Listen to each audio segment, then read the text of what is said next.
Gloria a Dios. Dios les bendiga, hermanos. Vamos a continuar con esta serie, el modelo de la iglesia, en Hechos 7, del 1 al 18.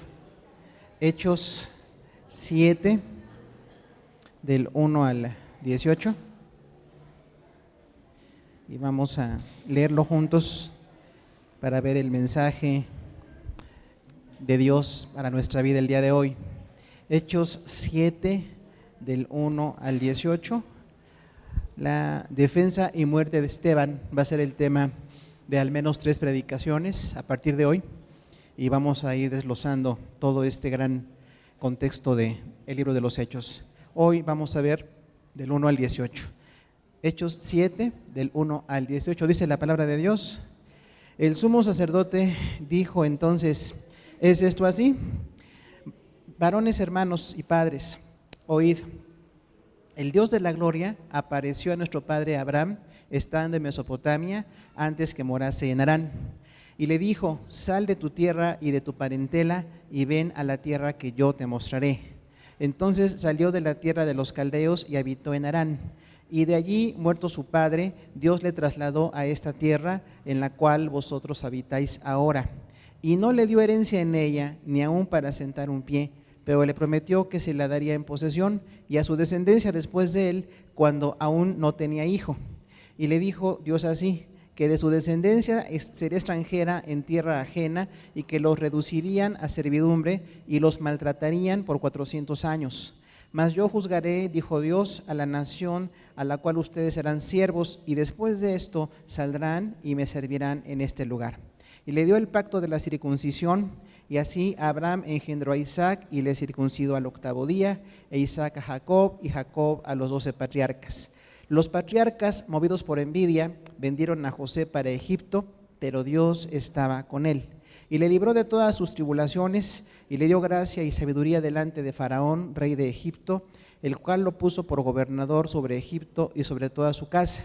Vino entonces hambre en toda la tierra de Egipto y de Canaán, y grande tribulación, y nuestros padres no hallaban alimentos. Cuando oyó Jacob que había trigo en Egipto, envió a nuestros padres la primera vez, y en la segunda José se dio a conocer a sus hermanos, y le fue manifestado a Faraón el linaje de José. Y enviando José, hizo venir a su padre Jacob y a toda su parentela, en número de 75 personas. Así descendió Jacob a Egipto, donde murió él y también nuestros padres, los cuales fueron trasladados a Siquem y puestos en el sepulcro que a precio de dinero compró Abraham de los hijos de Hamor de Siquem. Pero cuando se acercaba el tiempo de la promesa que Dios había jurado a Abraham, el pueblo creció y se multiplicó en Egipto, hasta que se levantó en Egipto otro rey que no conocía a José. Siéntense, por favor, hermanos.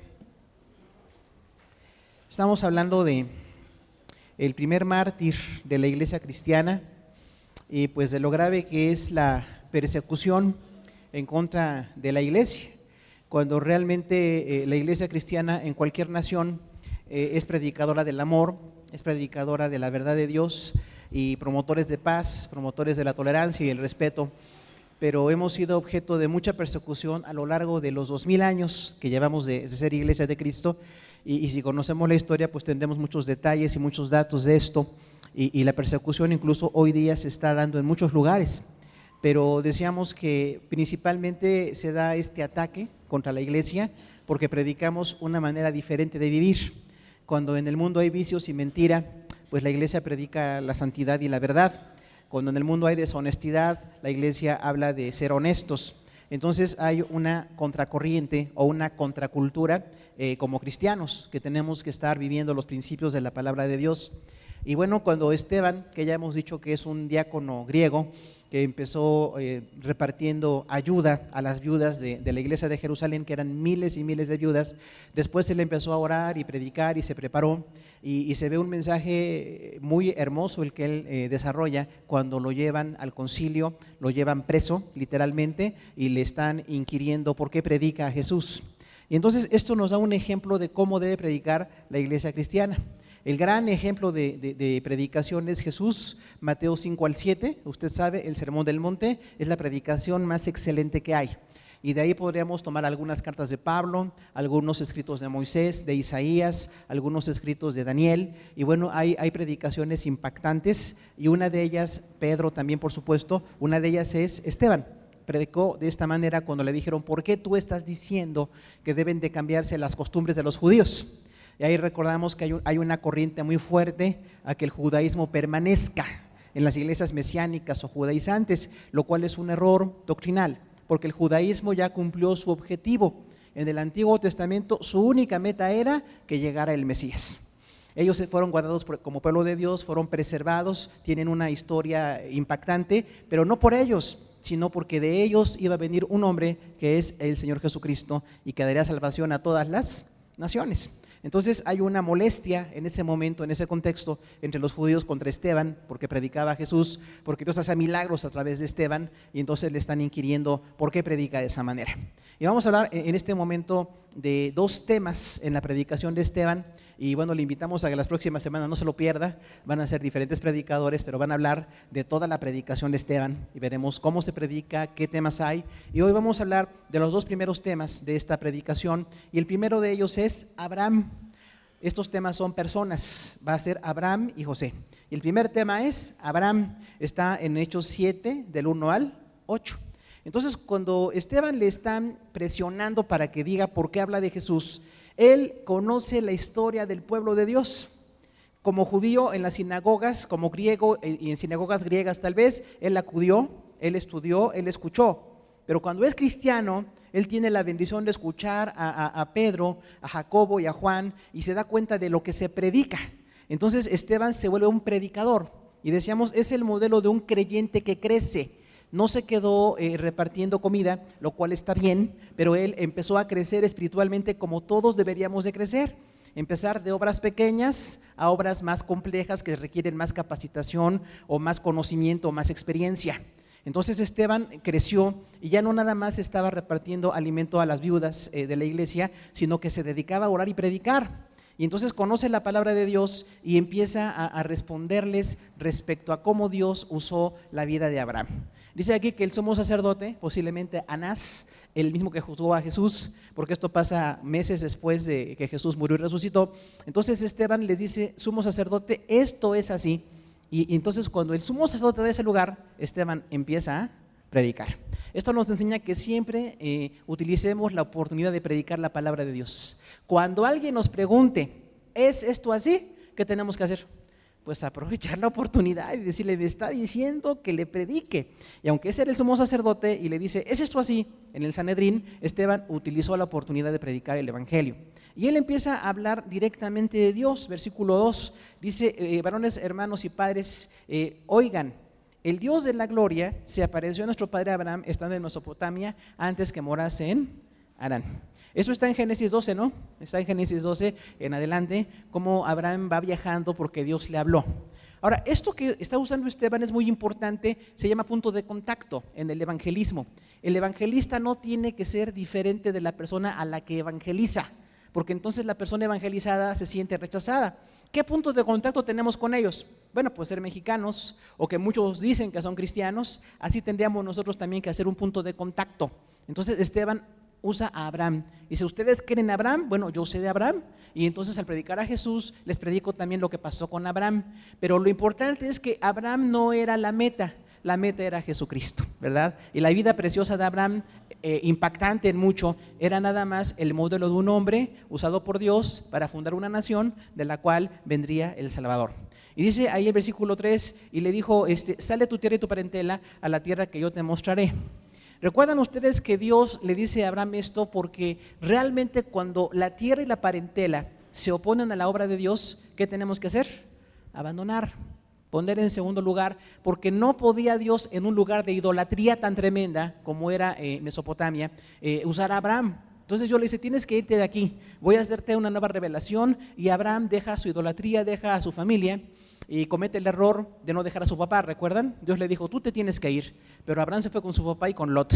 Entonces a veces la desobediencia parcial es desobediencia al final de cuentas y trae consecuencias, como se pasó en la vida de Abraham. Pero él sale de su tierra y no llegó a Canaán, se quedó a la mitad en una ciudad que se llamaba Harán, a la mitad de los 3,000 kilómetros que hay entre Irak y Jerusalén. Ahí se quedó viviendo un tiempo, muchos años, Abraham. Entonces viene porque Dios le dice, tienes que dejar esta tierra y esta parentela.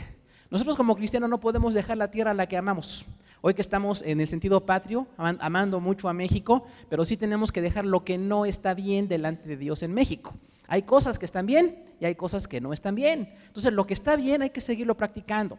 Pero lo que la palabra de Dios nos dice que hay que cambiar de la cultura mexicana, tenemos que cambiarla y dejar que sea la cultura cristiana la que florezca en nuestro corazón. Ahora, dice allí versículo 4, entonces salió de la tierra de los caldeos y habitó en Harán, y de allí muerto su padre, Dios le trasladó a esta tierra en la cual ustedes habitan ahora. ¿Qué fue lo que sucedió allí? Cuando Abraham escucha la voz de Dios de salir de su tierra y parentela, lo hace, pero el papá de él toma la iniciativa de llevarse a Abraham y también el sobrino Lot, que se suma al grupo, y se van como grupo diciendo, bueno, si Dios nos llama, vamos a ir donde Dios quiera.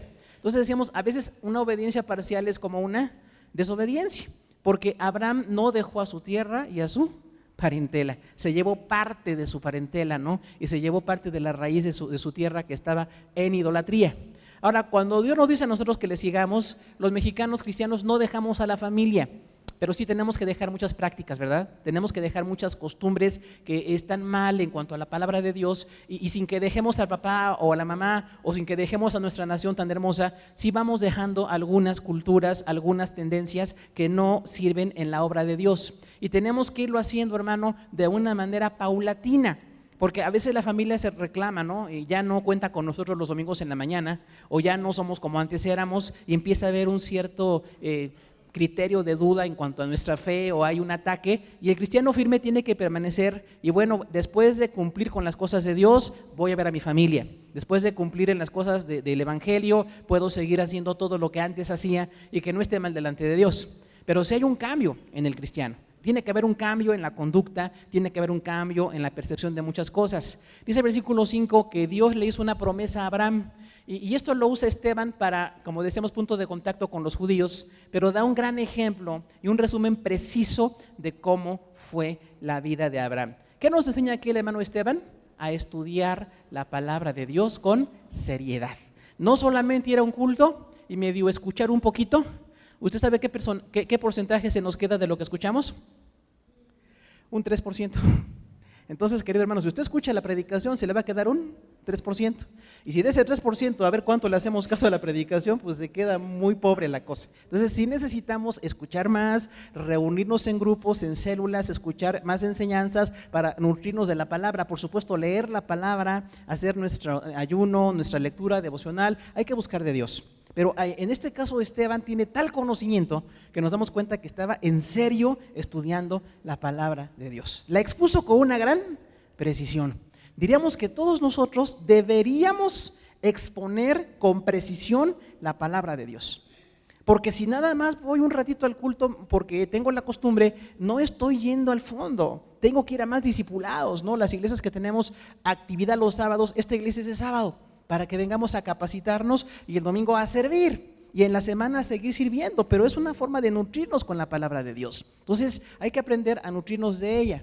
Y dice que Abraham tuvo una conducta de fe, porque Dios le dijo, esta tierra en la que estás va a ser de tus hijos. Pero ¿fue de Abraham en su momento?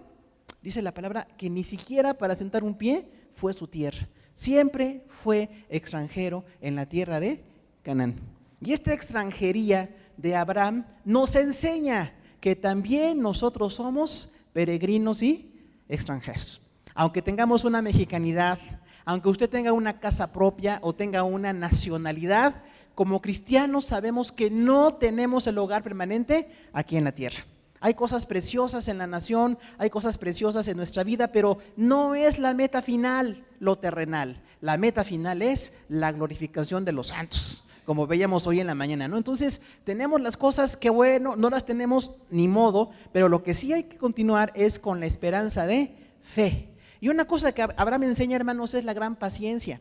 Usted nunca ve que Abraham le reclame a Dios de una manera así insistente o enojada. Tuvo sus dudas, ¿no? Porque el hijo tardó en llegar 30 años.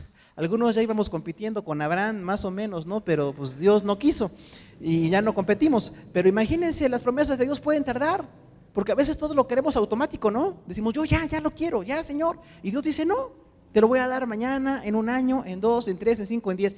Puede ser así la promesa de Dios. Entonces, el ejemplo de Abraham es paciencia en la obra de Dios. No se desespere porque no ha recibido lo que ha pedido. De hecho, es posible que no lo reciba si no está en la voluntad de Dios. Porque no todo lo que pedimos recibimos, ¿verdad? Recibimos de acuerdo a la perfecta voluntad de Dios. Y el cristiano maduro aprende a ir recibiendo lo que es de Dios.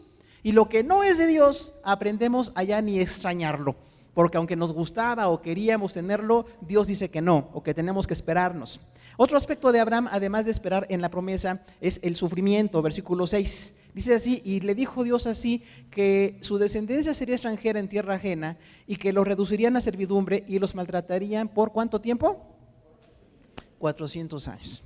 O sea que, ¿el pueblo de Dios sufre o no sufre? Pues sí. Hemos dicho mucho, ¿no? Que hoy hay mucha predicación de la prosperidad, que es un punto, pero está equivocado porque no siempre Dios tiene ese plan para todos. Y sí es parte de la vida el sufrimiento. Y a veces nosotros llegamos a rechazar el sufrimiento y decimos, no sé por qué, si yo soy cristiano, ¿por qué estoy sufriendo? ¿Por qué ahora que me dedico más a Dios me vienen problemas? Y mire, no siempre es así, porque hay personas que dicen, si te consagras más a Dios, vas a tener más problemas. No siempre. A algunos les pasa, a otros no, gracias a Dios. Pero en algún momento tendremos sufrimiento. Y dice aquí Dios a Abraham, tus hijos van a heredar esta tierra. Esa promesa parece muy atractiva. ¡Qué bendición! Que mis hijos tengan esta nación o este grupo de naciones, esta tierra, ¡qué bueno! Pero Dios dice, y también van a sufrir persecución. Van a sufrir hasta que los reduzcan. ¿Cómo nos suena la palabra reducir?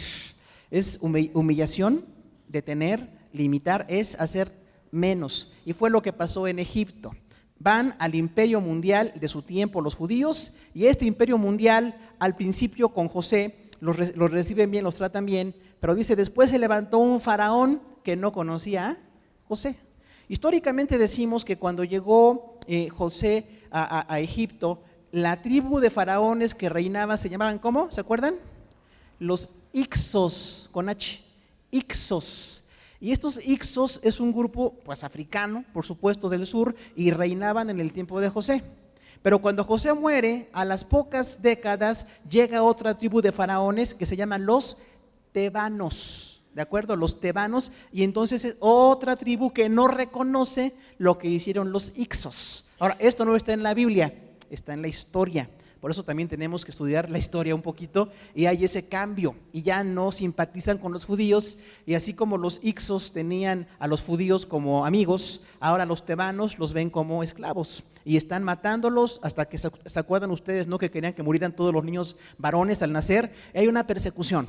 Ahora, ¿esto qué nos dice nosotros, hermano? En la vida cristiana podemos tener tiempos de sufrimiento, pero no van a ser para siempre. Hay que alegrarnos porque no para siempre sufriremos. Es un tiempo, es un trato de Dios, es una temporada posiblemente, pero la vida cristiana es preciosa porque tenemos al Salvador. Y no somos gente triste, ni gente hipócrita, ni gente pues perturbada, no, somos gente como cualquier otro, con la grande bendición de que conocemos a Dios y su palabra. Cuando alguien sufra, tenemos que orar por él, tenemos que unirnos, por eso la familia cristiana nos preocupan los demás. Oramos por ellos, hacemos lo que podemos por ellos, pero estamos sufriendo con ellos, dice la palabra, porque somos parte del cuerpo de Cristo. Entonces, si usted está sufriendo, anímese porque no va a ser para siempre. Y si no está sufriendo, pues ayude a los que sí están sufriendo, porque para eso nos puso Dios aquí en la tierra, ¿no? Entonces, el sufrimiento es parte de la vida cristiana. Contrario a la teología de la prosperidad, que dice que siempre seremos ricos y seremos famosos y todo eso, no es cierto. Hay ocasiones en que Dios prospera a algunos o tenemos tiempos de bendición y prosperidad, pero también otros tenemos tiempos de dificultad. Y no por eso somos diferentes, sencillamente estamos en el plan de Dios y vamos a seguir adelante. La siguiente enseñanza de Abraham es el servicio. En el 7:7, de ahí de este capítulo de Hechos, dice algo muy importante. Mas yo juzgaré, dijo Dios, a la nación en la cual serán siervos, y después de esto saldrán y me servirán en este lugar. Es decir, ustedes después de sufrir van a ser siervos de Dios. No sé cuántos podamos decir que somos siervos de Dios, Pero sabe, la palabra de Dios usa un término muy fuerte. La palabra siervo es doulos. ¿Sabe qué quiere decir? Esclavo, exactamente. Entonces, ustedes serán esclavos de Dios. No sé si usted puede decir que usted es esclavo de Dios. Si puede, es que es cristiano. Si no puede, hay problemas, hermano. Porque dice la palabra, ustedes van a ser siervos de Dios. No hay bendición más grande que ser siervos de Dios. Es un privilegio, es un gozo, es una bendición. Sí tiene retos, desafíos y sinsabores, pero son poquitos comparados con la grande misericordia de que Dios nos llame sus siervos. Imagínense cuando Dios le dice a Abraham, van a heredar la tierra. Esa es una buena noticia, ¿no? Al menos es agradable. La segunda noticia es desagradable, van a ser esclavizados. Y la tercera noticia es buena también, después de que se liberen, van a ser siervos de Dios. Entonces es muy importante que también nosotros en nuestra vida cristiana desarrollemos la mentalidad de ser servidores. Tenemos que servir a Dios, no servimos al hombre. Por eso siempre decimos, la iglesia local es muy importante. Usted tiene que asistir a una iglesia donde es parte de, usted recibe, usted se compromete. Y bueno, hay muchas iglesias, incluso podemos visitarlas de vez en cuando. Pero yo no puedo estar en dos iglesias sin servir bien en ninguna de las dos. No puedo, porque necesito ser un siervo en la iglesia donde Dios me ponga. Incluso si usted cambia de iglesia, es muy difícil hacerlo. Pero cuando cambia de iglesia, donde se vaya, sirva a Dios de todos modos ahí. Sirva más a Dios ahí. ¿Por qué? Porque es el propósito por el cual Él nos salvó. Nos perdona, nos bendice, nos consuela, pero también dice que quiere que seamos sus siervos. Entonces Abraham entendió muy bien ese punto y Dios le dijo, después me servirán en este lugar. Y esto, hermano querido, pues pasó hace ya 4,500 años. Abraham recibió esa promesa hace 4,500 años. Y hoy en Jerusalén hay un pequeño grupo de creyentes en Cristo que adoran a Dios. Y hay un pequeño grupo de judíos mesiánicos allá que están convirtiéndose al Señor. O sea que la promesa de Dios se cumple porque Él dice que habrá bendición. Entonces, un desafío de Abraham para nosotros aquí como papás es: enseñemos a nuestros hijos a ser siervos de Dios. Porque nos preocupamos mucho por la escuela. Es cultural. Hoy más que nunca la gente estudia, hace posgrados y los papás hasta pagan de más cursos y seminarios para que los hijos se preparen bien. Y es correcto porque el mercado de trabajo está muy difícil. Pero querido hermano, no nada más se preocupe de que sus hijos estén en la escuela secular estudiando. Hágalos siervos de Dios. ¿Cómo? Pues siendo siervo de Dios usted. Dedicándose usted a Dios, estando usted con Dios. Hace muchos años, durante la Segunda Guerra Mundial, casi al final de la Segunda Guerra Mundial, hubo una bendición en una iglesia de Escocia. Y ahí en Escocia tenían una iglesia muy bien formada, una iglesia numerosa, una iglesia de gente que adoraba a Dios. Y había amenaza de que el eje de Alemania viniera a invadir Inglaterra y Escocia. Usted conoce bien la historia. Y entonces hubo una situación muy impactante de profecía real, porque hoy hay muchas pseudoprofecías, y la gente se cree pseudoprofecías que están mal, pero bíblicamente hay que ver lo que sucede cuando alguien habla bien, la palabra de Dios se cumple y es trascendente, es relevante. Entonces se levantaron un grupo de personas y fueron con los gobernantes de Escocia y dijeron: señores, nosotros somos cristianos evangélicos y la Segunda Guerra Mundial está tremenda, todavía no acababa. Decían, vemos muy amenazante al grupo de enemigos de Inglaterra y de Escocia, pero en nuestro corazón Dios nos ha hecho sentir que Inglaterra y Escocia no van a ser derrotadas. Y les decimos a ustedes, gobernantes, que levanten su rostro, porque ustedes representan naciones muy importantes. Inglaterra va a vencer en la Segunda Guerra Mundial. ¿Y qué pasó? Pues que sí, hubo cosas muy impactantes en ese final de la Segunda Guerra, donde se ve la mano de Dios bendiciendo para que no hubiera un exterminio, para que su pueblo no fuera terminado. Entonces, hermano, decía por ahí un pastor, esta iglesia de Escocia es una iglesia generacional, porque los abuelos fueron gente muy entregada, los papás son gente muy entregada, los hijos y los nietos son muy gente entregada. Y la pregunta es, ¿qué hace falta para que seamos una iglesia generacional? Pues que seamos generaciones perfectas, es lo que hace falta. Porque si yo soy abuelo de una familia y no me consagro, mis hijos y mis nietos tampoco se van a consagrar. Si yo soy papá o mamá y medio me consagro, pues mis hijos no van a estar bien entregados a Dios. Los jóvenes preciosos que están aquí, los niños y adolescentes, si no se entregan a Dios, no van a continuar la preciosa obra de Dios en sus vidas. Entonces, tenemos que poner a Dios como prioridad y servicio.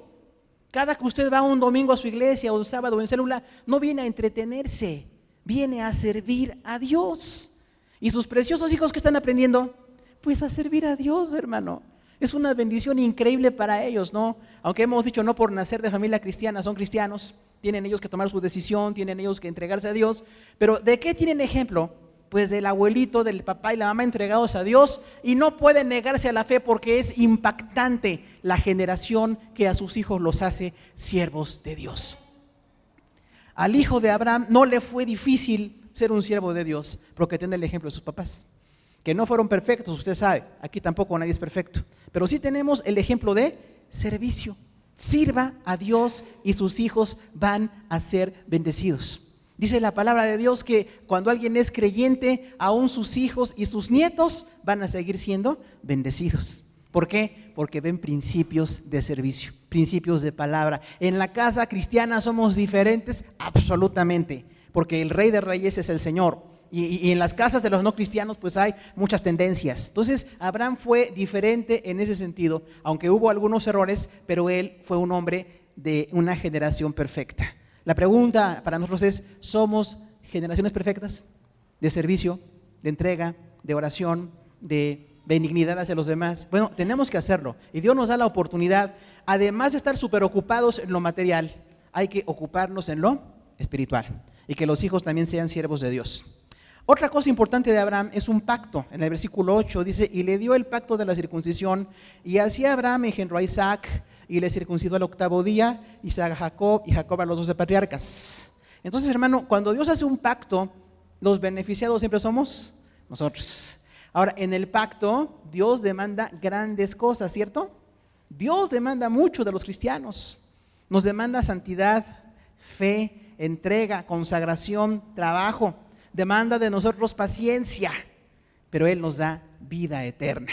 Así es de que, hermano, Él da mucho más de lo que nosotros podemos dar.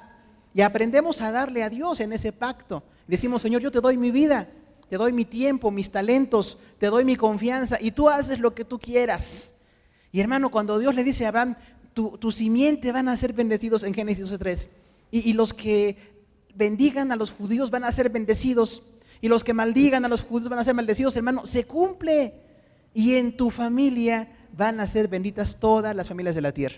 Y esa familia es Jesucristo, ¿no? Como aclara el Nuevo Testamento, no dijo tu simiente, sino tu simiente. Y debemos desde Abraham toda la generación de judíos hasta llegar a Jesucristo. Mateo 1 y Lucas 3. Ahí están perfectamente delineadas las genealogías. Entonces, qué bendición tan grande es que seamos gente de pacto. ¿Sabe? Dios hizo un pacto con usted. Él le salvó. No dio un regalo común, dio a su Hijo precioso para que se desangrara en la cruz y usted sea salvo. Usted está en pacto de salvación con el Señor. Pero una persona que recibe la salvación también está en pacto con Dios. Tengo un pacto de santidad, un pacto de entrega, un pacto de lucha, un pacto de bendición para Dios. Entonces Abraham vivió en ese pacto. El punto cúspide de la entrega de Abraham, Génesis 22, ¿recuerda? Cuando Dios le pide que sacrifique a Isaac. Entonces, hermano, ese ejemplo de Abraham pone a los papás que confían totalmente en Dios. Si Dios me pide a mis hijos, se los voy a dar a Él, porque Dios es mejor papá que usted. Dios es mejor papá que nosotros. Entonces, aunque usted sea una persona muy linda como papá humanamente, no nos podemos comparar con el Padre Eterno. Entonces, tenemos que decirle a nuestros hijos, tienes que llegar a ser hijo de Dios. No porque seas mi hijo o mi hija vas a recibir una bendición especial. Tienes la bendición de la palabra, tienes la bendición de que yo te enseñe, pero tú tienes que tomar la decisión de servir al Señor. E Isaac sirvió a Dios, fue un hombre pacífico, ¿se acuerda? A los 40 años y no se había casado y no tenía ninguna inquietud, muchachos y muchachas que luego se inquietan. No, tranquilo, él no tenía presión, estaba muy contento. muere su mamá y se pone muy triste, y Dios entonces usa a su papá Abraham para que trajera a la hermosa Rebeca, ¿se acuerda? A Rebeca. Entonces es impactante la provisión de Dios. Que nuestros hijos aprendan a esperar en Dios, que aprendan que no siempre es sí, que no todo es lo material, que no todo es lo terrenal, lo más importante es el pacto con Dios. Cuando dice que circuncidaban a sus hijos, les estaban señalando físicamente que había un compromiso con Dios. Dice el Nuevo Testamento, nosotros tenemos una circuncisión en el corazón. Entonces nuestros hijos ven que nosotros somos diferentes, luchamos, no siempre tenemos éxito, a veces fracasamos, pero Dios nos levanta porque tiene un plan perfecto para nuestra vida. Entonces tenemos que decirle a nuestros hijos, hay un pacto, somos diferentes, hay algo notorio que la gente puede que no le guste, pero que a Dios sí le agrada, y a Dios le agrada que estemos en pacto con Él. Entonces, hermano, luche por sus hijos, haga pacto con Dios, entréguese a Dios y deje que Dios haga lo que quiera con su familia. Y muchos papás podríamos descansar diciendo, Señor, yo pongo a mi familia en tus manos. Yo me ocupo y me preocupo mucho por ellos, pero los pongo en tus manos. Y te ruego que me enseñes a manejar bien a mi familia, que cambies lo que tengas que cambiar en nosotros, que me des fortaleza cuando desfallezco, que me ilumines cuando no sé qué hacer, pero que tú seas el padre de esta familia, que tú nos guíes. Abraham murió sin ver la tierra en manos de Israel, pero seguramente allá en el paraíso goza de la presencia de Dios, y cuando Dios reúna a todos los santos y los resucite y venga el juicio final, Abraham verá el grande fruto de haber sido familia de Dios. Cuando usted muera, ¿qué es lo que espera ver con Dios? Porque todos somos cristianos aquí, ¿no? Todos creemos en Dios, nos hemos entregado, pero ¿qué espera usted ver? Si nada más siembro para la carne, si nada más siembro para lo material, se va a notar aquí en la tierra, pero yo tengo que sembrar para lo espiritual. Tengo que estar cosechando, sembrando, enseñando, corrigiendo, insistiendo. Los domingos en la mañana es una batalla campal, ¿verdad? Para que se levanten y que vengan y que quieran, pero hermano, es una siembra la que usted está haciendo. Espero que no sean sus hijos los que lo levantan a usted, porque estaría muy mal ahí la cosa. Habrá casos, hay casos en que mamá, mi papá no se quiere levantar, y o mamá, ya levántate porque es domingo y ya son las 10 de la mañana y tú llegas nada más al final. Bueno, vamos al segundo tema. El segundo tema en la predicación de Esteban se llama José. José, no Pepe, José. Es Hechos 7 del 9 al 18, claramente está ahí dividido el tema. Se acaba Abraham, promesas, familia, hijos, descendencia, y ahora viene José, que es un modelo de fe, y por supuesto que es un gran modelo. Todo esto lo dijo Esteban, no nos desviamos del tema, es lo que él predicó, pero aplicamos, así como él aplicó en su tiempo para convencer a los judíos que recibieran a Jesús, esta misma predicación la usa el Espíritu Santo para convencernos a nosotros de estar más entregados a Dios. Y dice ahí, versículo 9, los patriarcas, movidos por envidia, vendieron a José para Egipto, pero Dios estaba con él. Eso está en Génesis 37, 28. Usted conoce muy bien la historia, pero ¿la ha vivido? También ha habido gente que tiene envidia de usted. Hay gente que no lo quiere a usted. Hay gente que no lo quiere ni en pintura, bueno, ya ni en internet, porque ahora ya no es pintura, ya es internet. Ya no nos quiere en Facebook, ¿verdad? ¿Hay alguien que no lo quiere a usted? Hermano, no se preocupe. Le pasó a un gran hombre llamado José, y fueron sus hermanos. Y además José era un poco presumido, la verdad, era un poquito presumido con sus visiones, pero no era para tanto, ¿no? Todos tenemos hermanos un poquito presumidos con sus cosas, pero no por eso los vendemos, nos dan ganas, no tenemos por qué atacar al hermano, pero a José sí lo atacaron, Ahora, esto quiere decir, hermano, que la gente de fe puede sufrir problemas, puede sufrir menosprecio de los demás. De hecho, querido hermano, hasta que usted se rodee de pura gente muy entregada a Dios, va a ser muy querido. Pero cuando usted está rodeado de gente que no está entregada a Dios, no lo van a querer, nos van a juzgar. ¿Te crees el super santo? Ya llegó con su predicación, ya llegó Santa quién sabe qué, ¿no? O ya llegó San no sé qué, así nos dicen luego. Pero dice aquí algo muy importante, Dios estaba con él. Si a usted lo están atacando, no se preocupe, pídale a Dios que lo proteja y vamos a orar para que Dios le guarde, pero esperemos que ese ataque se convierta en bendición para esa gente, porque con José sucedió, él resistió el ataque, Y a través de muchos años, sus hermanos después fueron bendecidos por haber vendido a José de esa manera. Entonces, ¿cuál es la visión del sufrimiento? Estoy sufriendo con un propósito de Dios, no sé cuál sea, pero cada quien en lo que sufrimos hay un propósito de Dios. Dios no es sádico, no quiere que usted sufra y que usted esté ahí padeciendo, no, pero de todos los sufrimientos, por eso dice la palabra, si amamos a Dios, todas las cosas ayudan a bien. Entonces, este muchachito de 17 años empezó a entregarse a Dios de tal manera que usted no encuentra queja. No cayó en la autocompasión. Hemos dicho, mi peor enemigo puede ser la autocompasión. Pobre de mí, cómo he sufrido, cómo no me quieren. Y empezamos a caer en cosas espantosas. Y José se gozaba en Dios, sufría mucho la ausencia del padre y su familia y sus hermanos, pero José prosperó porque Dios estaba con él. Hermano, esta no es noticia. Dios está con usted. Si usted es un hijo de Dios, Dios está con usted, permanentemente, absolutamente, aunque a veces uno no siente esa presencia. Recuerde que los pentecostales adolecemos de esas fallas, queremos sentir cosas y no siempre se sienten, pero aunque no las sienta, Dios está conmigo.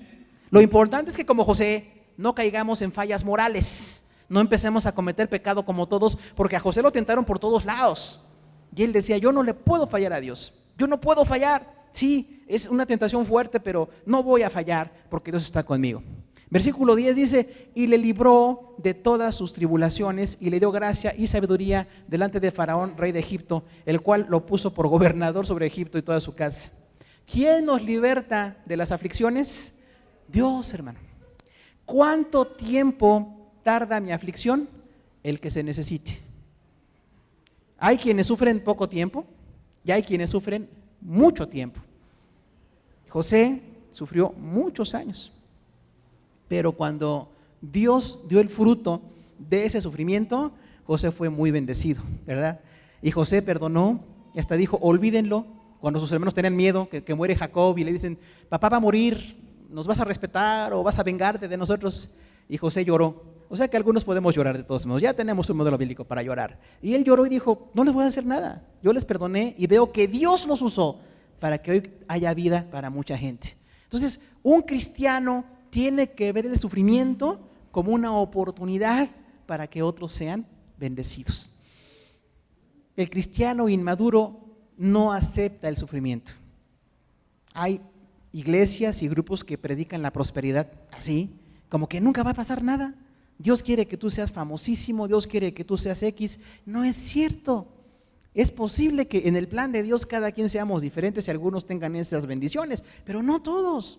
Usted ve al apóstol Pablo al final en la cárcel, pobre y abandonado, pero tiene un éxito, porque está cumpliendo el perfecto plan de Dios para su vida. Entonces, no se desespere, los sufrimientos tienen un propósito y no es que a Dios se le olviden las cosas, es que hay un plan. Y dice allí, Dios le libró de todas sus aflicciones.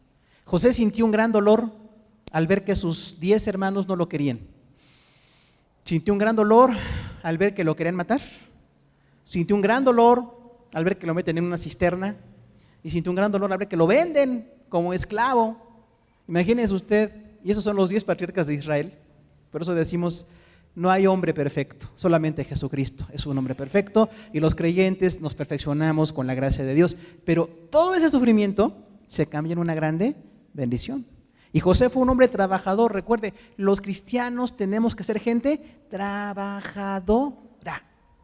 Nada de que, ay, pues yo voy a ver cómo Dios me bendice, a ver a quién usa Dios para que me traiga de comer mañana, que es 15, a ver si alguien me trae un pozole. No, hermano, no. Usted trabaje, haga doble turno, administre, espere y sea bendecido con la gracia de Dios, pero trabaje mucho. José trabajó mucho. Después de ser el príncipe de su papá, es un esclavo de un capitán. Es una gran diferencia. Sin embargo, él no se queja y no dice, ay, pobre de mí, trabaja y lo hace bien. Otra cosa muy importante, haga bien su trabajo. Mucha gente quiere prosperidad y bendición y no hace bien su trabajo. Entonces, cuando yo no hago bien mi trabajo, evidentemente quien me contrata, pues ya no me va a contratar. Esas ventas que yo esperaba, si doy precios que no son, pues me van a quemar el día de mañana porque estoy abusando. Pero si yo me levanto de madrugada, me voy muy temprano a trabajar, tengo esa disciplina y trabajo duro, habrá bendición de Dios. Dice la palabra, no solo para ti, sino para que compartas con los que padecen necesidad y para que le des a la iglesia de Dios, a la obra de Dios, y es una bendición hacerlo. Entonces, José era trabajador. Y otra cosa muy importante de él es que no se quejaba ni se peleaba con la gente. Mire, si usted crea conflictos, busque la ayuda de Dios. Hay gente que donde quiera busca conflictos. Tienen el problema de que a veces no hay problemas y buscan problemas, ¿no? Buscan problemas, donde puedan los encuentran y entonces no va a funcionar, hermano. Mire, sí hay problemas, no es negar los problemas, hay que resolverlos. Usted sabe que aquí en la iglesia podemos hablar de cualquier tema, ¿de acuerdo? De cualquier tema, con lo que usted no esté de acuerdo, lo que no esté bien enterado, aquí tenemos un cuerpo que podemos hablar y tratar de resolver el problema. Pero los problemas nos desafían para que el carácter se perfeccione. Y José, donde quiera, hacía las cosas bien. Ahí con Potifar llegó a ser un administrador, ya no nada más un esclavo de última categoría, fue subiendo en el escalafón, tardó años y llega a ser el administrador principal. En la cárcel pasó lo mismo, ¿se acuerda? Dice, de tal manera que así como Potifar, el jefe de la cárcel, no se preocupaban de nada más que de lo que tenían que comer, porque José se encargaba de todo. ¿Usted conoce gente que se encarga de todo? Esos son de bendición, ¿eh? Hay gente que se encarga de todo y son de bendición porque ni les toca hacer ciertas cosas y las hacen. Pero hay gente que no se encarga de lo que debe de hacer. Y ahí tenemos una gran deficiencia. Entonces José fue un gran modelo en cuanto a la fe. Y Dios le dio sabiduría y gracia delante del faraón. Dice el versículo 11, cuando vino el hambre, vino entonces hambre en toda la tierra de Canaán, grande tribulación, nuestros padres no hallaban alimentos. El devenir histórico siempre se repite. Hay imperios que surgen, se desarrollan, duran y después caen. Y aún en los grandes imperios ha habido siempre pérdidas. ¿Usted recuerda las grandes epidemias de siglos pasados? En toda Europa, naciones poderosas que moría la gente por ciertas epidemias, ¿no? Ahora las guerras, situaciones, enfermedades, es tremendo. No hay ninguna nación que esté perfectamente guardada de problemas. Todos tenemos problemas. Pero cuando vengan los problemas, ¿sabe qué? Hace falta gente de Dios. A nuestro querido México le falta gente de Dios en lugares de funcionarios públicos, en lugares de trabajo, en empresas, en muchos lugares como José, que no dijo, hay un problema, porque Dios le dio dones y él entendió los sueños del faraón, pero él dijo, búscate un hombre que sea honesto, que sea inteligente y trabajador, que durante 7 años guarde el exceso de producto, van a cobrar un 20% de impuestos, ¿recuerda? Quintó la tierra. 20% del producto se va a dar al faraón, pero esos 7 años de producto van a dar vida para los 7 años de escasez. ¿Qué tan necesario es usted en su trabajo, hermano? ¿Qué tan necesario es usted en su trabajo secular? Porque usted tiene que ser necesario, ¿eh? Hay gente que hace lo menos que pueda, la ley del menor esfuerzo, ¿no? Si usted es de los que hacen lo menos que pueda, pues no va a prosperar, aunque haya ley del trabajo y cosas en las que no nos queremos meter, pero no va a prosperar. Porque la gente que sí trabaja, la gente que tiene ética, la gente que no roba, la gente que es productiva, es la gente que va a ser bendecida. Y José tuvo eso en su corazón. Cuando está allí con Potifar, no le quitaba ni un centavo. ¿Cuántos roban a sus empleadores? Dice, no, pues tiene más dinero él, yo le voy a robar, pues me hace falta para mi ofrenda de hoy. No, hermano, no haga eso, porque usted tiene una honestidad delante de Dios. Cuando estaba en la cárcel es donde está peor la gente, ¿no? Ahí en la cárcel es donde está la gente más desesperada. Hay riñas, hay robo, hay tráfico de drogas. Y José cambió las cosas y se hizo tan honesto que no había esas cosas en la cárcel. Por ahí recordamos el testimonio de Almolonga, ¿se acuerda de Almolonga en Guatemala? Una ciudad que hasta dejaron de haber cárceles y cantinas porque todo el pueblo es cristiano. Yo creo que es una bendición, hermano, que los cristianos tenemos que hacer una diferencia. Nos gustaría tener una iglesia muy grande, pero más nos gustaría que cada cristiano seamos totalmente diferentes donde quiera que estamos. Allí en el trabajo no se desespere, no critique a la nación, no critique a sus jefes, trabaje y verá que habrá bendición. Hay cosas de derecho y cosas laborales que pueden mejorarse, pero la base de una prosperidad en la nación es gente honesta y trabajadora. Entonces, usted tiene que ser como José, por supuesto. Cuando vino el hambre, había producto, ¿se acuerdan? Había en los enormes silos que se mandaban a hacer, había grano. Y aunque algunos critican que se vendió muy caro, ¿qué es preferible, comprar caro o morirse de hambre? Nadie contestó, somos mexicanos. Pero mire, hermano, compre caro. Otra vez nadie dijo amén. La cuestión está en que nosotros tenemos la idea del baratismo, ¿no? Ay, que sea barato. Pero hermano, cuando es barato, qué bueno. Pero cuando hay caro, gracias a Dios que hay, aunque esté caro. Y toda esa gente agradeció a José y al faraón y dijeron, no tenemos más dinero, pues te vendemos nuestras tierras, pues sus tierras. No tenemos más tierras, sus animales. No tenemos más que nuestras vidas, ahora son esclavos del faraón. Pero vivieron 7 años y ese imperio prosperó. Espero que no entremos en cosas de capitalismo aquí ahorita, pero realmente, hermano, es mejor vivir o morir. Tenemos que llegar al punto de decir, bueno, aunque esté caro, pero puedo vivir. Puedo estar allí sobreviviendo. No tiene otra implicación, ¿eh? No de cara a las cosas usted, porque algunos agarran ciertas ideas. No. La cuestión es que José fue de grande bendición. Usted en su trabajo está para ser de bendición. Su trabajo es de Dios. Su vida es de Dios. Su negocio es de Dios. Su profesión es de Dios. Lo que usted haga es de Dios. Entonces, hay mucha crisis, sí. Pero gente fiel va a hacer que funcione la nación, que funcionen las familias y que haya provisión para los que necesitan. José, incluso de ser un hombre tan pobre, llegó a ser un primer ministro. La riqueza no está mal cuando se logra con trabajo, cuando se logra con honestidad y cuando se le entrega a Dios como debe de hacerse. Entonces José lo hizo. Dice el versículo 12 que hubo trigo. Cuando oyó Jacob que había trigo en Egipto, envió a nuestros padres la primera vez. Recuerda que Dios no tiene coincidencias, ¿no? Aquí no hay suerte. Si por ahí un cristiano se despide, nos dice suerte, pues no es cristiano porque es, ¿cómo que suerte? Eso no existe, es Dios te bendiga, ¿no? Qué bueno, voy a orar por ti, algo así. Y José no tuvo suerte, fue la provisión de Dios que su padre vio el hambre y dijo, he escuchado que en Egipto hay comida. Y le dijo a los 10, así les dijo, ¿qué hacen aquí viéndose unos a otros? Váyanse a comprar comida, llévese dinero y denle un don ahí al administrador porque allá hay comida y prefiero pagar caro que morirme de hambre. Y así es una mentalidad que tenemos que aprender, sobre todo en estos días, ¿no? Entonces se van y encuentran con José. ¿Sabe? En su vida no va a haber coincidencias. Hay un plan perfecto de la mano de Dios para cada uno de nosotros, hermano. Y no es un plan de domingos, ¿eh? Algunos cristianos dominguean su fe y dicen, no, pues el domingo. ¿Y los demás días qué pasó? Todos los días hay una bendición. No es coincidencia que me encuentre con alguien, no es coincidencia que me den trabajo, no es coincidencia que me quedé sin dinero. En todo hay un plan perfecto de Dios que nos mueve para administrar, para creer, para trabajar, para administrar nuestra vida.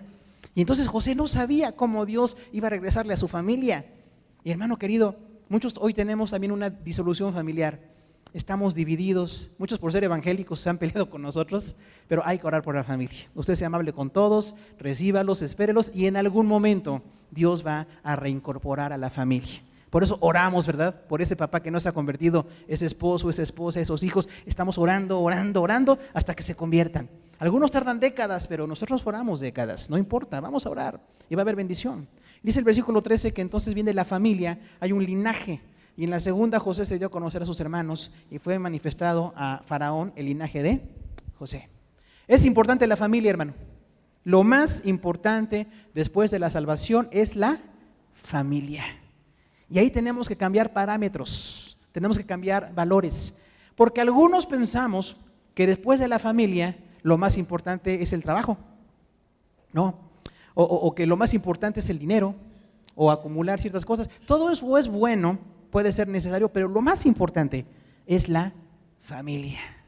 Dios quiere que usted se reconcilie con su esposa.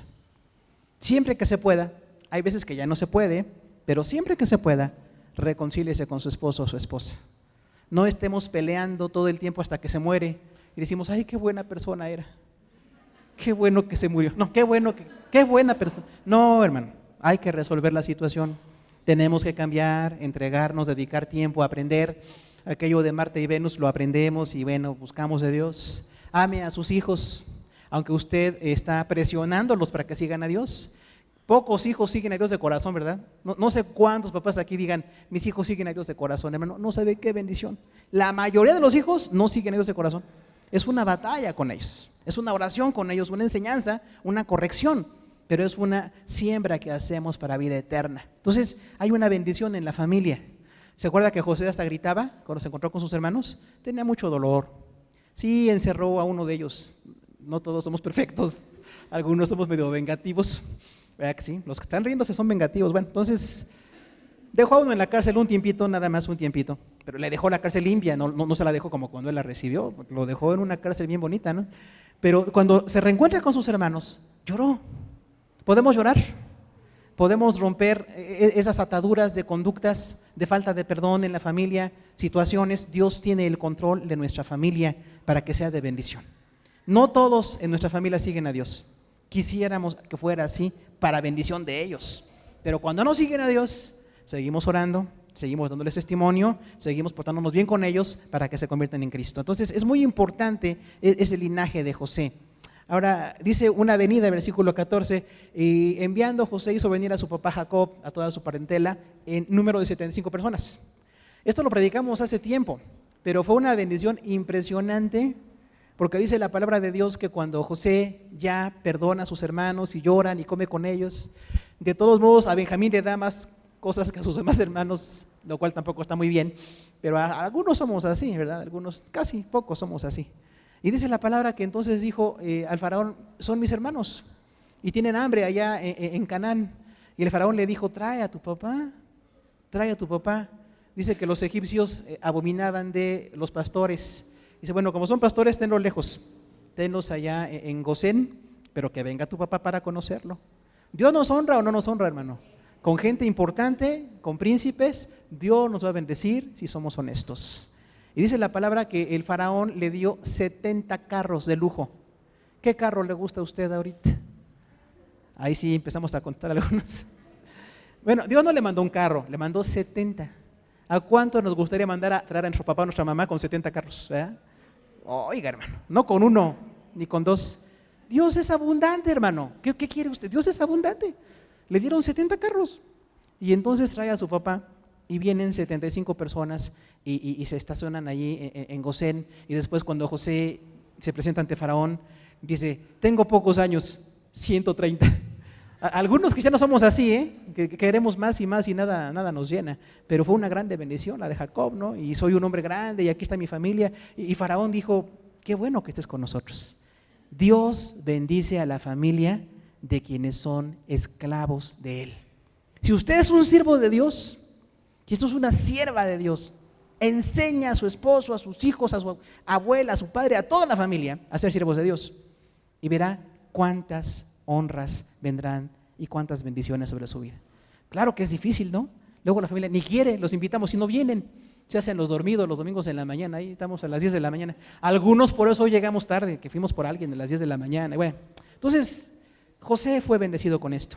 Y dice allí que bueno, se estacionan allí en Egipto, versículo 15, descendió Jacob a Egipto, donde murió él y también nuestros padres, versículo 16, los cuales fueron trasladados a Siquem y puestos en el sepulcro que a precio de dinero compró Abraham de los hijos de Amor en Siquem.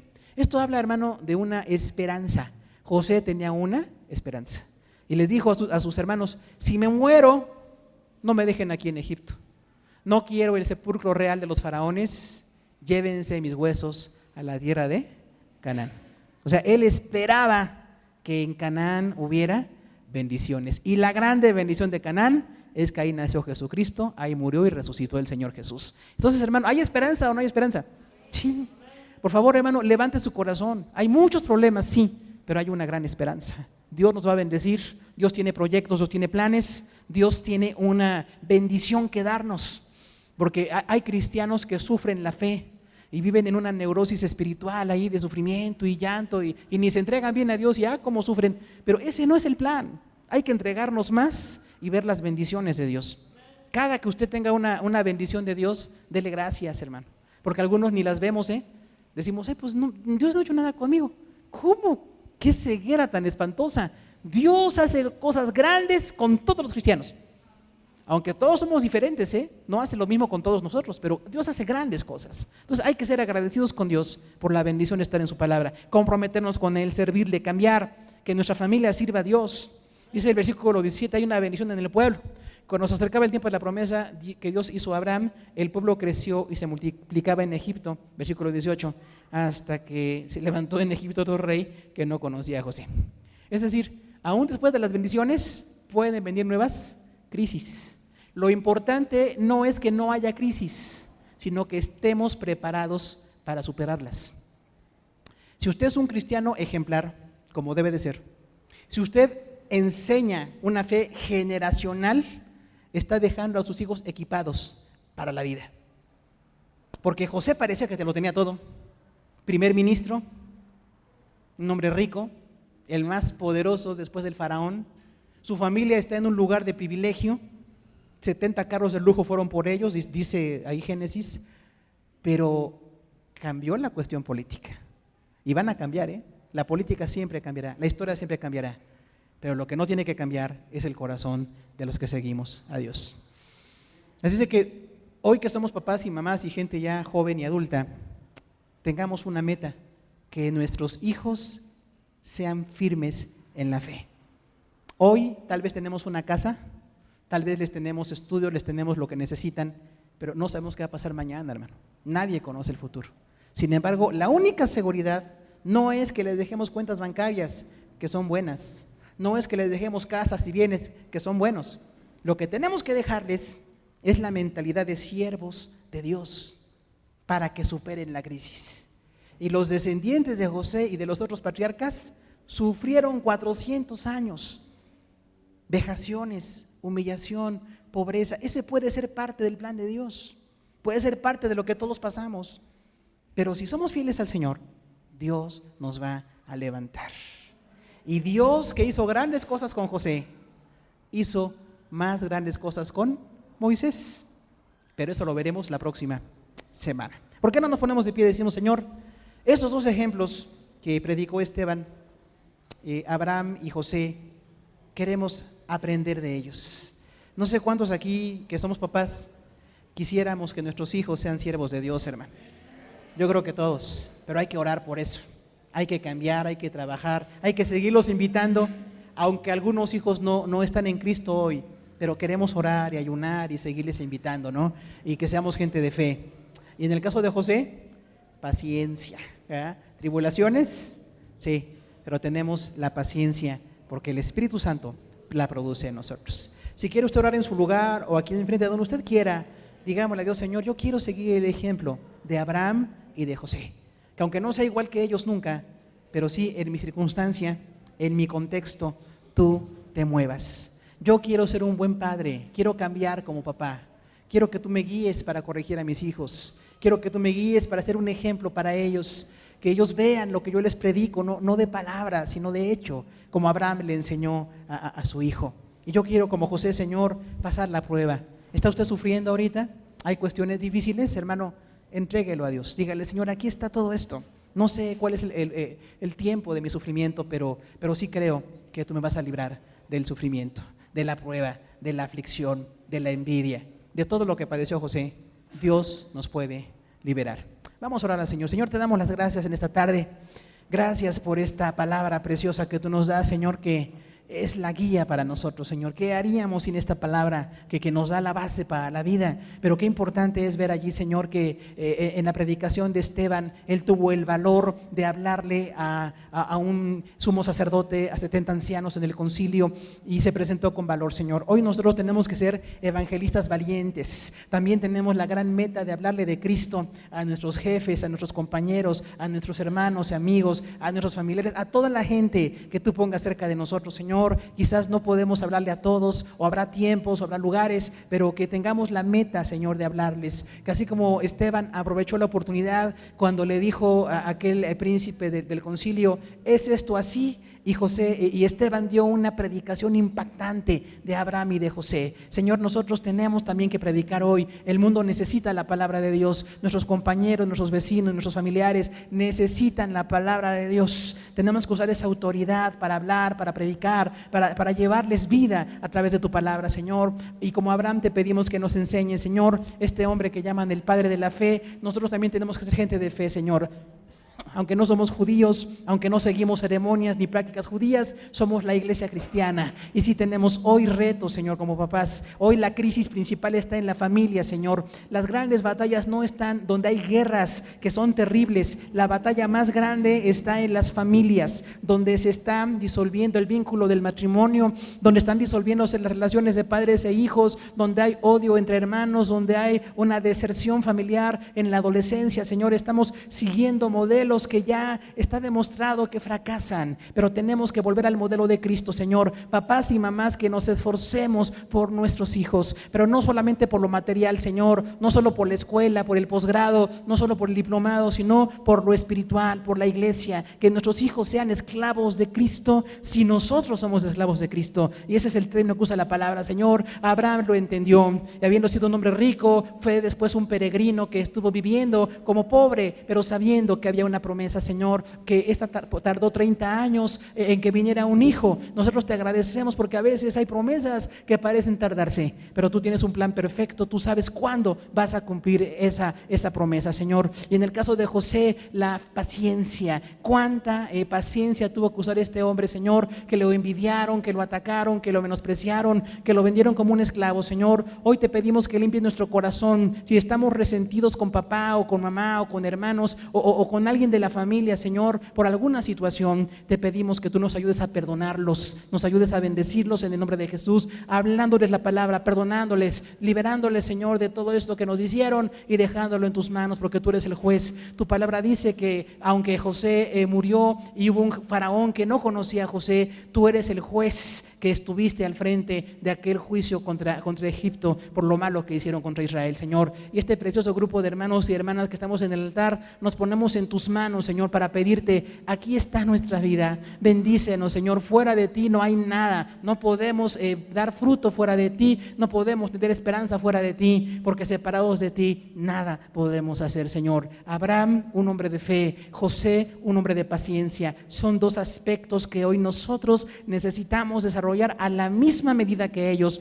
porque enfrentamos situaciones igualmente difíciles. Bendice a estas preciosas mujeres, a estos preciosos varones, Señor, y creyentes. Y aun si alguien es la primera vez que escucha este mensaje o a través del internet escuchan estos mensajes, pedimos que sean bendecidos y que acudan a un lugar donde sean discipulados, donde sean parte de un cuerpo que trabaja para Dios y de un cuerpo que es bendecido por Dios, Señor. Finalmente, Abraham y José fueron muy bendecidos, como lo seremos nosotros si seguimos los preceptos de esta palabra. En el nombre de Jesús te damos gracias, Señor. Amén. Gloria a Dios, hermano.